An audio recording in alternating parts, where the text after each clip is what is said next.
Hi hello എല്ലാവർക്കും സുഖമാണെന്ന് വിശ്വസിക്കുന്നു. അപ്പോൾ ഇന്ന് രാവിലെ ഞങ്ങൾ നേരെ വന്നത് ഹോസ്പിറ്റലിലേക്കാണ് കേട്ടോ. അപ്പോൾ ഇവിടെ വന്ന് ഞങ്ങൾ ഒ പി ചീട്ടൊക്കെ എടുത്ത് ഡോക്ടറിൻ്റെ റൂമിൻ്റെ മുമ്പിൽ വെയിറ്റ് ചെയ്തിരിക്കുകയാണ് കേട്ടോ. ഡോക്ടർ വരാൻ കുറച്ചും കൂടി ടൈം എടുക്കുമെന്ന് പറഞ്ഞിട്ടുണ്ടായിരുന്നു. അപ്പോൾ ഇവിടെ വന്ന് ഇങ്ങനെ ഇരുന്ന് വെയിറ്റ് ചെയ്യാണ് കേട്ടോ. അത് കഴിഞ്ഞിട്ട് ഇവിടെ വരാനായിട്ട് എനിക്ക് ഏറ്റവും ഇഷ്ടമെന്ന് വെച്ച് കഴിഞ്ഞാൽ ഈ കഫേ കാണാൻ വേണ്ടിയിട്ടാണ് കേട്ടോ.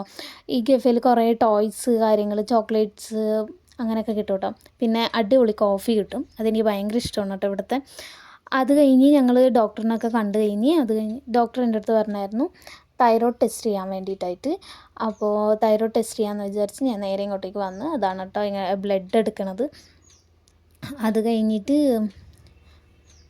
എനിക്ക് ഭയങ്കര പേടിയുള്ളൊരു സംഭവം കൂടിയാണ് കേട്ടോ ഇഞ്ചെക്ഷൻ. പക്ഷേ എടുക്കാതെ വരെ നിവർത്തിയില്ലല്ലോ. അപ്പം അങ്ങനെ എടുക്കാമെന്ന് വിചാരിച്ച് വന്ന് ബ്ലഡൊക്കെ എടുത്ത് കഴിഞ്ഞിട്ട് നല്ല വേദനയായിരുന്നു.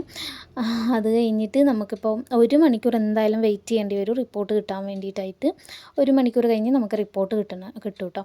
അപ്പോൾ അത് കഴിഞ്ഞിട്ട് ഇവിടെ ഞാൻ വെയിറ്റ് ചെയ്തിരിക്കുകയാണ് റിപ്പോർട്ടിന് വേണ്ടിയിട്ട്. അപ്പോൾ 2 ക്യൂട്ടായിട്ടുള്ള കുഞ്ഞുങ്ങളുണ്ടായിരുന്നു കേട്ടോ. അപ്പോൾ അവരെ കൂടെ കുറച്ച് നേരം കളിച്ചായിരുന്നു. ഞാൻ വീഡിയോ എടുക്കാൻ വേണ്ടി പോയപ്പോഴത്തേക്കും അവരെന്നെ നോക്കിയില്ല കേട്ടോ. അവരങ്ങോട്ടേക്കാണ് നോക്കിക്കൊണ്ട് നിൽക്കുന്നത്. അത് കഴിഞ്ഞ് ഡോക്ടറിനെ കാണിച്ച് കഴിഞ്ഞ് ചെറുതായിട്ടൊന്ന് ഡിസപ്പോയിൻറ്റ്മെൻറ്റ് ആയിരുന്നു കേട്ടോ. കാരണം എൻ്റെ തൈറോയ്ഡ് ഫുള്ളായിട്ട് ലോ ആയിപ്പോയി എന്ന് പറഞ്ഞായിരുന്നു. അത് കഴിഞ്ഞിട്ട് ആ സങ്കടം മാറ്റാൻ വേണ്ടിയിട്ടായിട്ട് ഞങ്ങൾ നേരെ വന്നതെന്ന് വെച്ച് കഴിഞ്ഞാൽ ഒരു ബിരിയാണി കഴിക്കാമെന്ന് വിചാരിച്ച് ഫുഡ് കഴിച്ച് സങ്കടം മാറ്റാമെന്ന് വിചാരിച്ചാണ് ഞാൻ അങ്ങനെ വന്നത്. കാരണം തൈറോയ്ഡ് മൊത്തത്തിൽ ലോ ആയെന്ന് വെച്ച് കഴിഞ്ഞാൽ നോർമലും അല്ല പറഞ്ഞത്, നോർമലിൽ നിന്ന് ഫുള്ള് ഡൗൺ ആയി എന്നാണ് പറഞ്ഞത്. കാരണം ഞാനെടുത്ത ഡോസേജ് കുറച്ച് കൂടിപ്പോയി എന്നാണ് കേട്ടോ ഡോക്ടർ പറഞ്ഞത്. എനിക്ക് അത് കഴിഞ്ഞിട്ട് ഞങ്ങൾ നേരെ ഫുഡ് കഴിക്കാമെന്ന് വിചാരിച്ച് ഞങ്ങൾ എന്നിട്ട് ഹോട്ടലിൽ എത്തി. ഞങ്ങൾ ഫുഡൊക്കെ ഓർഡർ ചെയ്യാൻ വേണ്ടിയിട്ടായിട്ട് കൊടുത്തിട്ടാണ്. ഞങ്ങൾ മാനന്തവാടി വരുമ്പോൾ സ്ഥിരം കയറുന്ന ഒരു ഹോട്ടലാണിത്. അത് കഴിഞ്ഞിട്ട് ഫുഡൊക്കെ ഓർഡർ ചെയ്ത് മമ്മി ചോറും ബീഫും ഒക്കെയാണ് കേട്ടോ ഓർഡർ ചെയ്തത്. മമ്മിക്ക് ബീഫ് ഭയങ്കര ഇഷ്ടമാണ്. ഞാൻ അതുപോലെ തന്നെ ബിരിയാണി ആയിരുന്നു ഓർഡർ ചെയ്തത്. ഞാൻ ബിരിയാണീൻ്റെ ആളായതുകൊണ്ട് തന്നെ ബിരിയാണി ഓർഡർ ചെയ്തത്. പിന്നെ മുട്ട ഞാൻ മമ്മിക്ക് കൊടുത്തായിരുന്നു, ഞാൻ കഴിച്ചില്ല.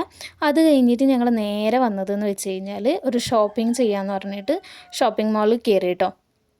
അത് കഴിഞ്ഞിട്ട് നേരെ വന്നത് കുഞ്ഞുങ്ങളുടെ സെക്ഷനിലേക്കായിരുന്നു. അപ്പോൾ കുഞ്ഞുങ്ങളുടെ ചെറിയ ഉടുപ്പുകൾ കുറച്ച് നേരം നോക്കിന്ന്. അത് കഴിഞ്ഞിട്ട് ഞാൻ കുറച്ച് ഡ്രസ്സസൊക്കെ പർച്ചേസ് ചെയ്തായിരുന്നു കേട്ടോ. 2 കുർത്തി 2-3 ടീഷർട്ട് ഞാൻ എടുത്തായിരുന്നു. നല്ല അടിപൊളി കുർത്തീസായിരുന്നു, എനിക്ക് ഭയങ്കരമായിട്ട് ഇഷ്ടപ്പെട്ടു കേട്ടോ. അത് കഴിഞ്ഞിട്ട് 3 ടീഷർട്ട് എടുത്ത് അങ്ങനെ ഡ്രസ്സൊക്കെ എടുത്ത് ഞങ്ങൾ വന്നിട്ടോ തിരിച്ച് പോവുകയാണ്. തിരിച്ച് ഞങ്ങൾ പോണതെന്ന് വെച്ച് കഴിഞ്ഞാൽ ബസ് കയറാൻ വേണ്ടിയിട്ടാണ് കേട്ടോ ഓട്ടോയിൽ പോണത്. അപ്പോൾ ബസ് സ്റ്റാൻഡ് എത്തി, ബസ് കയറി. ഞങ്ങൾ വീട്ടിലെത്താനായിട്ട് ഇനി 1 മണിക്കൂറും കൂടി വേണം കേട്ടോ നമുക്ക് ബസ്സിൽ. അപ്പോൾ നേരെ ബസ് കയറി. ബസ് ഞങ്ങൾ പോയി നിന്നപ്പോഴത്തേക്കും ബസ് ഉണ്ടായിരുന്നു കേട്ടോ. അപ്പോൾ ഇനി 1 മണിക്കൂർ കഴിഞ്ഞത് ഞങ്ങൾ വീട്ടിലെത്തും. വീട്ടിൽ ഇപ്പോൾ എത്തിയ ഉടനെ എനിക്ക് പപ്പ ചക്ക വെട്ടി വെച്ചിട്ടുണ്ടായിരുന്നു. അത് കഴിച്ച് അത് കഴിഞ്ഞിട്ട് ഈവനിങ് ഞങ്ങളൊരു മോമോസ് ഉണ്ടാക്കിയിട്ടുണ്ടായിരുന്നു. അപ്പോൾ മോമോസും ചായയും കുടിച്ച് അപ്പോൾ അത്രയേ ഉള്ളൂ. ടാറ്റാ ബൈ ബൈ, അടുത്ത വീഡിയോ കാണാം.